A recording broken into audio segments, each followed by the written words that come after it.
कैसे हो दोस्तों? उम्मीद है आप सभी अच्छे होंगे। आइए जानते हैं उत्तर प्रदेश की ताज़ा और बड़ी खबरें सिर्फ 10 मिनट में। इससे पहले आप ये वीडियो कहां से देख रहे हैं, हमें कमेंट करके जरूर बताइए।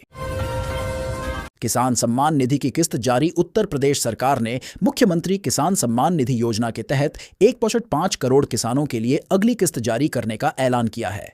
पात्र किसानों के बैंक खातों में 2,000 रुपये सीधे डीबीटी से भेजे जाएंगे। यह राशि खरीफ सीजन के दौरान बीज, खाद और सिंचाई जैसे खर्चों में मदद करेगी। कृषि विभाग ने किसानों से आधार और बैंक खाते लिंक करने की प्रक्रिया तुरंत पूरी करने की अपील की है। सरकार का दावा है कि इससे किसानों की आर्थिक स्थिति मजबूत होगी और उत्पादन क्षमता में सुधार आएगा।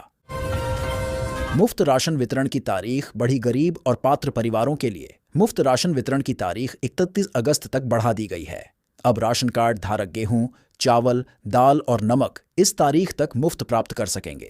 मुख्यमंत्री योगी आदित्यनाथ ने निर्देश दिए हैं कि बारिश और बाढ़ प्रभावित क्षेत्रों में वितरण को प्राथमिकता दी जाए। खाद्य एवं रसद विभाग के अनुसार इस महीने लगभग 15 करोड़ लोगों को इसका लाभ मिलेगा।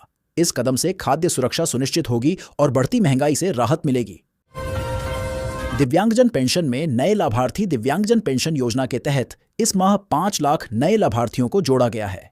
पात्र लाभार्थियों के बैंक खातों में 1,000 रुपये की मासिक पेंशन भेज दी गई है।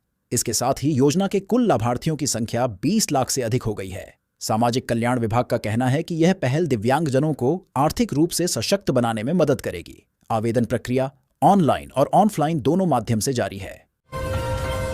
पीएम आवास योजना में 50,000 मकानों की स्वीकृति। प्रधानमंत्री आवास योजना ग्रामीण के तहत उत्तर प्रदेश में 50,000 नए मकानों को मंजूरी दी गई है। ग्रामीण विकास विभाग के अनुसार लाभार्थियों को पहली किस्त के रूप में 1.2 लाख रुपए सीधे बैंक खातों में भेजी जाएगी। मकान निर्माण का लक्ष्य 12 महीने में पूरा करना है। सरकार चाहती है कि 2026 तक सभी पात्र परिवारों को पक्का घर मिले, जिससे ग्रामीण इलाकों में रहने की स्थिति बेहतर हो। अर्बन रोजगार गारंटी स्कीम में नए अवसर। शहरी गरीबों के लिए शुरू की गई अर्बन रोजगार गारंटी स्कीम में अगले महीने से 10,000 युवाओं को रोजगार मिलने की संभावना है। नगर विकास विभाग ने बताया कि योजना के तहत 100 दिन का रोजगार सुनिश्चित किया जाएगा और मजदूरी सीधे बैंक खातों में जाएगी। इस कदम से शहरी बेरोजगारी घटेगी और बुनियादी ढांचे में सुधार होगा। पंजीकरण ऑनलाइन और ऑफलाइन दोनों माध्यम से जारी है। मजदूरों का बकाया वेतन भुगतान। मेरठ और आसपास के औद्योगिक क्षेत्रों में काम करने वाले 20,000 मजदूरों के बकाया वेतन भुगतान के लिए श्रम विभाग ने आदेश जारी किए हैं। कई मजदूर महीनों से वेतन न मिलने से परेशान थे। कंपनियों को 15 दिन के भीतर भुगतान करने का निर्देश दिया गया है। श्रम मंत्री ने चेतावनी दी है कि समय सीमा का पालन न करने वाली इकाइयों पर सख्त कार्रवाई की जाएगी। छात्रवृत्ति भुगतान तेज। छात्रवृत्ति भुगतान प्रक्रिया को तेज कर दिया गया है। अगस्त के अंत तक 40 लाख छात्रों के बैंक खातों में छात्रवृत्ति राशि भेजने का लक्ष्य है। सामाजिक कल्याण विभाग ने छात्रों से आधार और बैंक विवरण अपडेट करने की अपील की है। यह राशि ट्यूशन फीस, किताबें और अन्य शैक्षिक सामग्री खरीदने में मदद करेगी।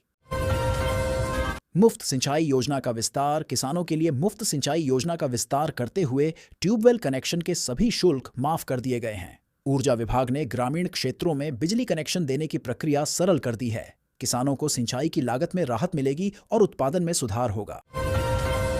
गन्ना किसानों का बकाया भुगतान। गन्ना किसानों के बकाया भुगतान के लिए चीनी मिलों को सख्त आदेश जारी किए गए हैं।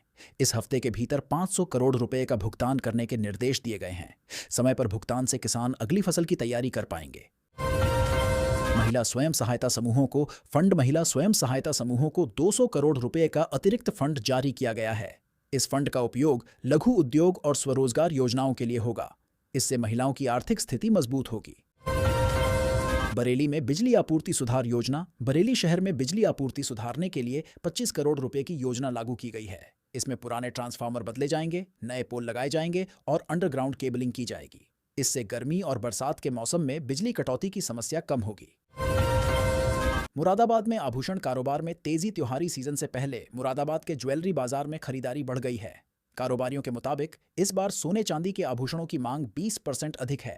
विदेशी खरीदार भी निर्यात के लिए ऑर्डर दे रहे हैं, जिससे शहर की अर्थव्यवस्था को मजबूती मिलेगी।